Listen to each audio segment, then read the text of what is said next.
เ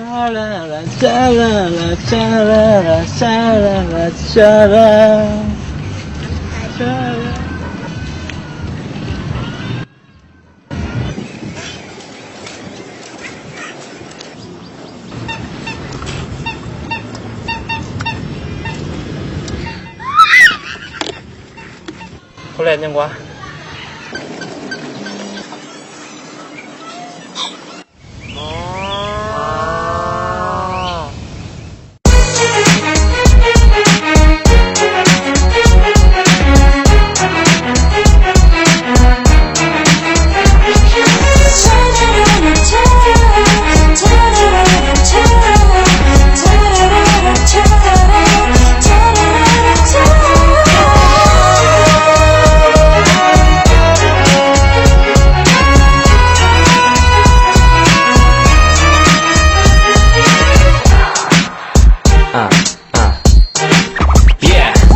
ด้วยความเป็นคนบ้านนอกคอกนาขึ้นมาอยู่เวียงจันทน์ได้ถึง4-5 มื้อเมื่อวานนี้เองคอยได้ไปลินตลาดเศร้าพบสาวคนหนึ่งเซ็กซี่จืดใจอยากเข้าไปถามชื่อเสียงนามสกุลแต่คอยบ่กล้าถามเพราะคอยย่านเขาเว้าว่ามาแต่ใส่ก็เบิ่งเสื้อคอยนุ่งก็เบิ่งส่งคอยใส่มันบ่ค่อยทันสมัยเขาคงบ่มาสนใจ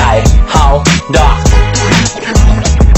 ใส่ส่งขาสั่นเสื้อยืดคอยกะเก่าน้ำหอมกระโปใส่กินตัวบ่ค่อยดีเวลาอาบน้ำคอยใส่แต่หินส่งหุบตุ่มหุบโตหุบขี้ไข่ให้ออกไข่มันสะอาดแต่ถึงว่าแนวใดคอยก็เป็นคนดี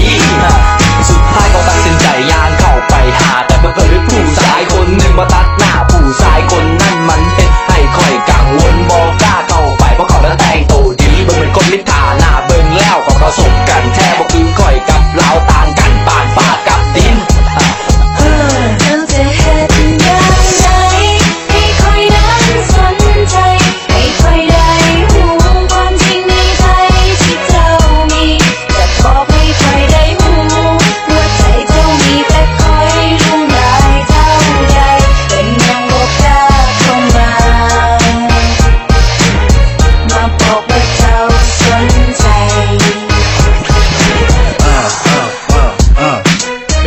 You know anything about fantasy, but no, my heart won't lie to you. When you cry, I'll be there for you. So you can turn to me and let me be your boo. Cause you know if I said boy, it's always true. You know what you trying to do, so just play, try, get on you. So give me your number, I will call you boo. So let it go on, come on, boo.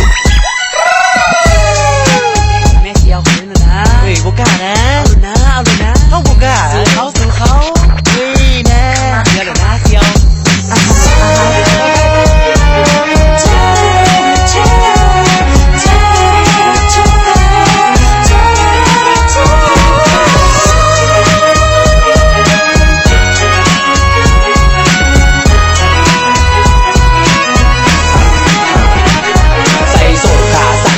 ยืดคอยกะเก่าน้ำหอมกระโปใส่กินตัวบ่ค่อยดีเวลาอาบน้ำคอยใส่แต่หินสดหุบตุ่มหุบโตหุบขี้ไข่ให้ออกไข่มันสะอาดแต่ถึงว่าแนวใดคอยก็เป็นคนดี